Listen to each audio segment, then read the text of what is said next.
టైంలో డిప్రెషన్లోకి ఏమైనా వెళ్ళడం జరిగిందా? ఇప్పుడు విశ్వక్ సేన్ కూడా చెప్పారు, ఆ టైంలో హీరోలందరూ కూడా మీకు సపోర్ట్ చేస్తారు. అవునండి. అంటే డిప్రెషన్ కాకుండా ఏ మనిషికైనా ఒక ఫిజికల్ ఇంజురీ అనే వచ్చేసరికి ఒక మైండ్ సెట్కి వెళ్ళిపోవడం చాలా కామన్ అన్నమాట.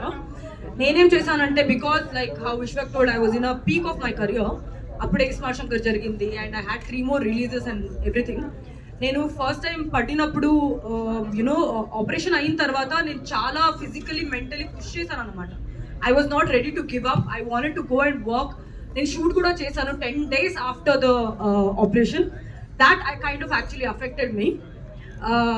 I had a relapse. I had to go through another surgery. So అప్పుడు నాకు రియలైజ్ అయింది అన్నమాట దాట్ సైకలాజికలీ నేనేం సక్సెస్ని చేస్తున్నాను, that is not the real thing. Physically మనమేమో basically we're human beings. When bone is broken, when you're in different kind of existential crisis ఉన్నప్పుడు దానికి మీరు ఎప్పుడు అటెన్షన్ ఇవ్వాలి. You have to give respect to your body because that's where you live, that's why you're here, that's why you're living also. Whatever we are trying to do in this world, trying to achieve a name, trying to achieve fame or success, it is only because of the health.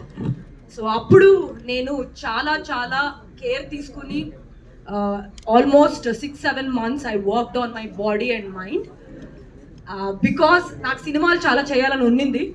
కానీ అందరూ నన్ను cinema మీద, screen మీద నా energy కోసం ఇష్టపడతారన్నమాట. నేను physically fit లేదంటే like if I don't have that complete strength, I won't be able to come and do justification for all the beautiful writing our directors do and writers do. So I took time, but now I'm really strong and I'm here.